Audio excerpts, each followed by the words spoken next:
سب سے بڑی development retired lieutenant general فیض حمید کے خلاف کارروائی. یہ وہ خبر تھی جس کا بہت سارے لوگوں کو ایک عرصے سے انتظار تھا اور بہت سارے لوگ یہ کہہ رہے تھے کہ ایسا کبھی نہیں ہوگا, بہت سارے لوگ یہ کہہ رہے تھے کہ ایسا ہو کے رہے گا آنے والے دنوں میں. بالآخر آج وہ ہو گیا. ISPR کے مطابق سپریم کورٹ آف پاکستان کے احکامات کی تعمیل کرتے ہوئے پاک فوج نے لیفٹیننٹ جنرل ریٹائرڈ فیض حمید کے خلاف کیے گئے جو ٹاپ سٹی کے کیس میں شکایات کی درستی کا پتہ لگانے کے لیے ایک اعلیٰ سطح کی انکوائری کی تھی. اس کے نتیجے میں لیفٹیننٹ جنرل فیض حمید کے خلاف پاکستان آرمی ایکٹ کی دفعات کے تحت مناسب تدابی کارروائی شروع کر دی گئی ہے.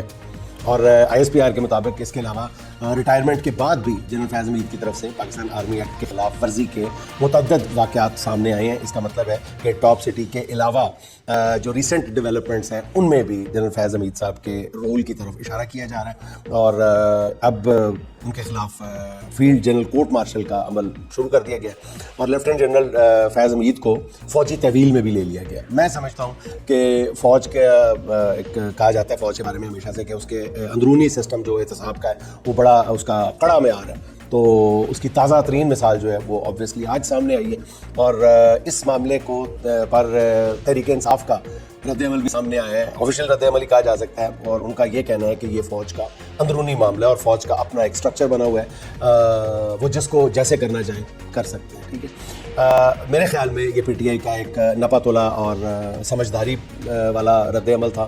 لیکن نون لیگ کی طرف سے, بلکہ نون لیگ کے دو رہنماؤں کی طرف سے جس طرح کا رد عمل سامنے آیا ہے اور خوشی کا اظہار بھی کیا گیا ہے اور بالکل ایسا رد عمل سامنے آیا ہے جیسے انہی دو لوگوں نے یہ فیصلہ کیا ہے اور ان کو لمحے کی رپورٹ تھی. ایک تو رانا ثناءاللہ صاحب اور ایک میاں جاوید لطیف صاحب. ان دونوں نے جس طرح مطلب تمطراق کے ساتھ اپنا رد عمل دیا ہے وہ میرے لیے بہت باعث حیرت ہے.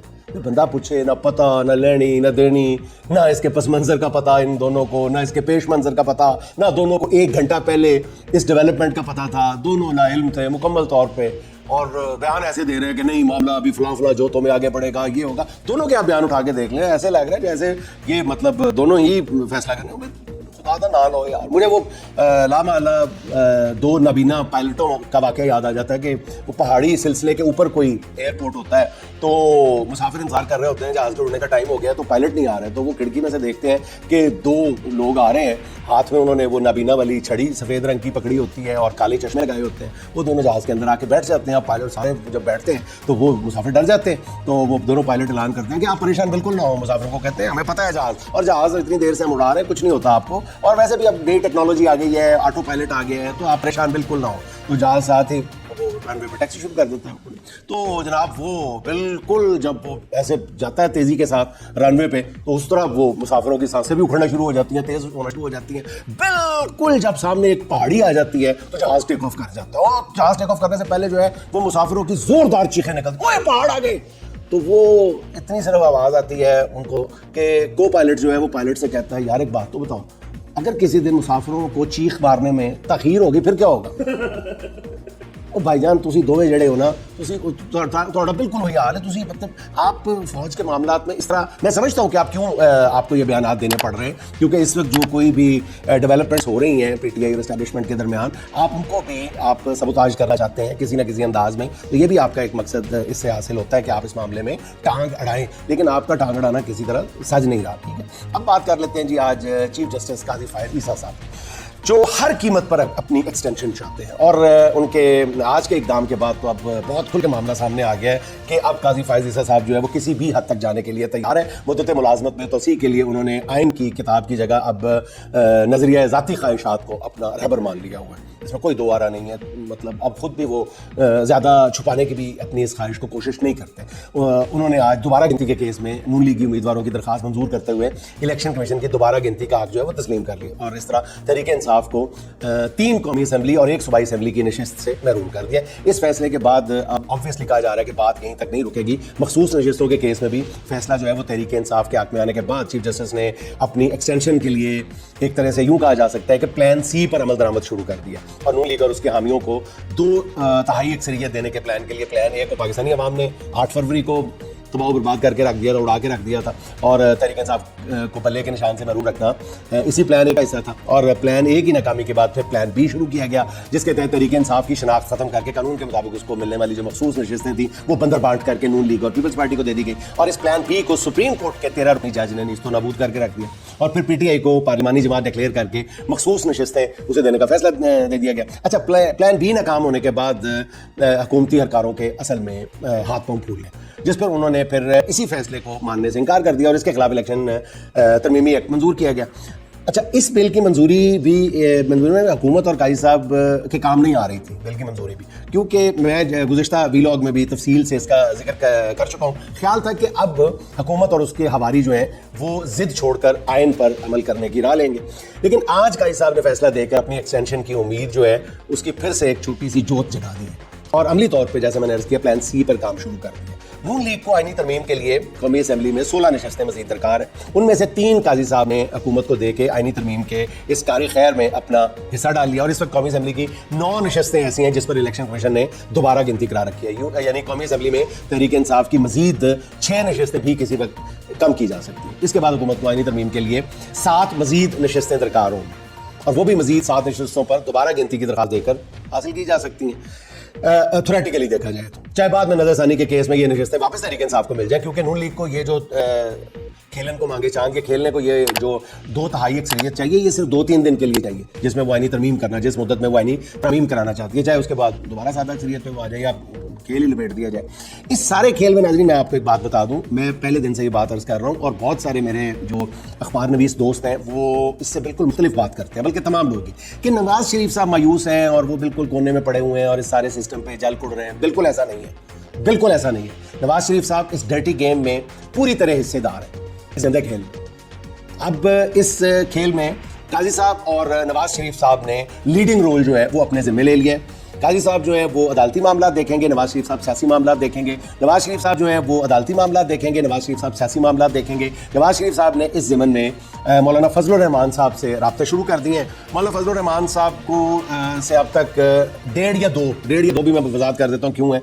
2 कॉल्स आप टेलीफोन कॉल समझ लें कि नवाज शरीफ साहब की हुई है। एक तो बड़ी तफसील से हुई है, उस तफसीली टेलीफोन कॉल में भी मौलाना फजलुर रहमान साहब ने कोई जवाब देने से इज्तनाब बरता है इस मामले पे, बल्कि इस मामले पे जो रिपोर्ट या अपने साथियों के साथ शेयर की है नवाज शरीफ साहब ने, वो ये किया है कि मौलाना इस मामले पे बात करने के लिए तैयार ही नहीं है। तो इसका मतलब है कि अब मैं ये नहीं कह रहा कि मौलाना फजलुर रहमान साहब रजामंद नहीं होंगे, उनके बारे में कुछ भी किसी वक्त भी कहा जा सकता है, सुना जा सकता है, एक्सपेक्ट किया जा सकता है मौलाना से, लेकिन अभी तक मौलाना जो है शायद वो कोई ऐसी बड़ी शर्त रख दें जो एस्टेब्लिशमेंट के लिए या नून लीग के लिए या बाकी सारे स्टेक होल्डर्स हैं उनके लिए मानना जरा मुश्किल हो जाए, लेकिन वो शर्त बड़ी ही रखेंगे अगर वो अपना वजन जो है वो नून लीग के पलड़े में डालते हैं। अच्छा, मैं आप याद है कि काजी फाइजा साहब ने 47 सफ़हात पर मुश्तमिल तफसीली फैसला भी जारी कर दिया, और दोबारा गिनती के हवाले से उन्होंने कहा कि आइन बिल्कुल वाज़ेह है, क्योंकि आर्टिकल 95 की सब क्लॉज 5 के तहत कंसोलिडेशन यानी आरओ की जानिब से रिजल्ट मुरतब होने के बाद इलेक्शन कमीशन दोबारा गिनती का इख्तियार नहीं होता। इलेक्शन आरओ चाहे तो इलेक्शन मुकम्मल होने के 3 रोज़ के अंदर दोबारा गिनती कराने का हुक्म दे सकता है, मगर इस केस में तो आरोज भी NA79, NA81 और NA154 में तहरीक इंसाफ के उम्मीदवारों की कामयाबी का नोटिफिकेशन जारी कर चुके थे। यानी इन 3 हलकों में भी नतीजा आने के बाद इलेक्शन कमीशन ने दोबारा गिनती कराई। रीकाउंट से पहले हाई कोर्ट से स्टे ऑर्डर के बावजूद यह गैर कानूनी अमल जारी रहा, और रीकाउंट के नाम पर तहरीक इंसाफ के 10 से 15 हज़ार वोट मुस्तरद करके नून लीग के उम्मीदवारों को जिताया गया। और सितम बलाए सितम ये कि ये रीकाउंटिंग के दौरान तहरीक इंसाफ के जीते हुए उम्मीदवार वहां पे मौजूद ही नहीं थे। कानून इलेक्शन का नतीजा आने के बाद इलेक्शन कमीशन का इख्तियार जो है वो खत्म हो जाता है, और रिकाउंट समेत तमाम इख्तियार जो है वो इलेक्शन ट्रिब्यूनल के पास चले जाते हैं। इस लिहाज से काजी साहब का फैसला आइन और कानून से लगा खाता हुआ तो मुझे दूर दूर तक नजर नहीं आ रहा। काजी साहब के सामने सिर्फ एक कानूनी सवाल था कि क्या नताइज मुरतब होने के बाद भी इलेक्शन कमीशन दोबारा गिनती का फैसला दे सकता है, और चीफ जस्टिस साहब ने केस के मेरिट पर एक तरफा फैसला दिया। मेरी दानिश में खुद काजी साहब को भी अंदाजा है कि उनका फैसला कानून और आइन से ही नहीं अकल से भी मतसादम है, इसलिए तफसीली फैसले में उन्होंने खुद ही अपने फैसले के जवाब भी तराशे हैं।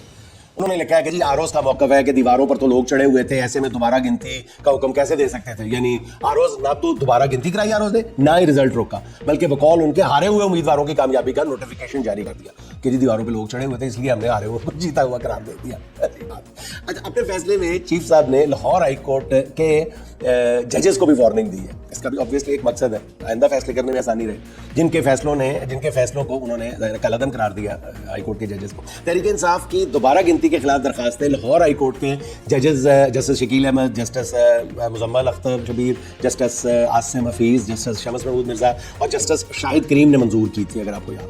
लाहौर हाई कोर्ट के इन जजेस को चीफ जस्टिस ने अपने फैसले में तंबीह की है कि लाहौर हाई कोर्ट के कुछ जजेस इलेक्शन कमीशन के एहतराम से इनकारी हैं।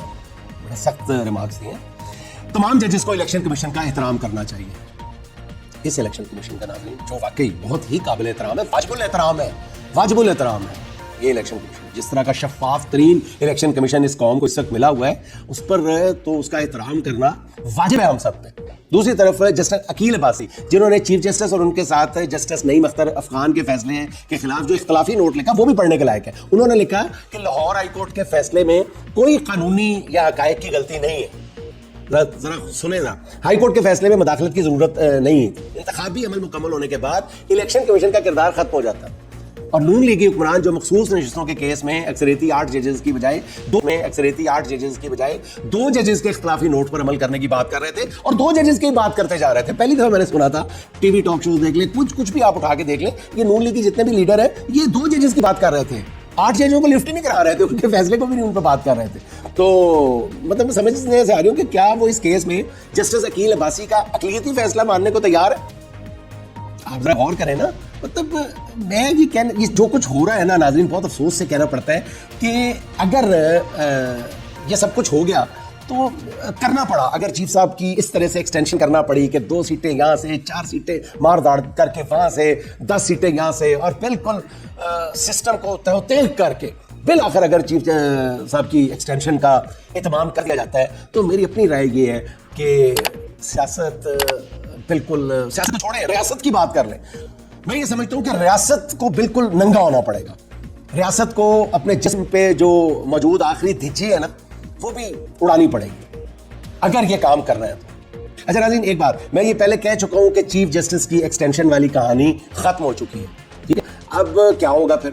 क्या काजी साहब को मज़ीद तौसीह मिलेगी? क्योंकि बज़ाहिर तो आज की डेवलपमेंट के बाद प्लान सी किसी जानब जाता हुआ नज़र आ रहा है। तो इस पर मैं इतना ही कहूँगा कि हम आइन और कानून को सामने रख के अपनी राय दे सकते हैं। जब कोई ज़ाती मकासद के लिए आइन को घर की लौड़ी बना ले तो इसमें क्या तज्जिया किया जा सकता है, क्या बात कही जा सकती है यकीन के साथ? ये तो बिल्कुल ऐसे ही है ना कि T20 मैच देखते हुए आप ये अंदाजा लगा सकते हैं मैच कौन जीतेगा। लेकिन अगर कोई टीम मैच की दूसरी इनिंग के 19वें ओवर में ज़बरदस्ती ये फैसला कर ले कि वो 20 नहीं 30 ओवर खेलेगी, तो ऐसे में फिर तज्जिया निगार कहाँ जाएंगे और उनका तज्जिया कहाँ जाएगा? लेकिन नाज़रीन, मैं अभी भी आपको बता दूं कि इस मामले में हनूज दिल्ली दूरस्त। अगर ये आज खान साहब ने भी, वो उसमें मैं बाद में आता हूं, जो इशारा किया है, अगर इस तरफ जाने की कोशिश मजीद जारी रखी गई तो मेरा ख्याल है कि 1 या 2 स्टेप्स के बाद, मुझे नहीं पता कि वकला की तंजीमें क्या रद्द-ए-अमल जाहिर करेंगी। वकला बहुत खौफनाक रद्द-ए-अमल जाहिर करेंगे। वकला ये तय कर बैठे हैं कि उन्होंने आइन के साथ इस खेलवाड़ को जारी नहीं रहने देना।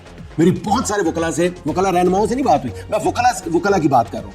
वकला एक बड़ी तादाद में सड़कों पे होंगे, बड़ी तादाद में, और जब वकला इतनी बड़ी तादाद में सड़कों पे आ जाते हैं तो फिर चीफ जस्टिस साहब के लिए भी ये फैसले और ये खेल जारी रखना इतना आसान नहीं होगा। अच्छा नाज़रीन, अब बात थोड़ी सी हो जाए कैदी नंबर 804 की, जिसने आज फिर पटियाला में साथियों से गुफ्तगू की है, बड़ी तबाह गुफ्तगू की है। और मैं समझता हूँ कि खान की आज की गुफ्तगू में उन्होंने अपना प्लान जो है वो खुलकर सबके सामने रख दिया। खान का कहना था कि हुकूमत ने अगर मखसूस नशिस्तों का फैसला ना माना तो चीफ जस्टिस को तौसीह देने की कोशिश की तो हम भरपूर एहतजाज करेंगे। वही जो मैं बात पहले कर चुका हूँ कि अगर पीटीआई, सिविल सोसाइटी और सबसे बड़ी बात ये कि वतन अजीज के वकला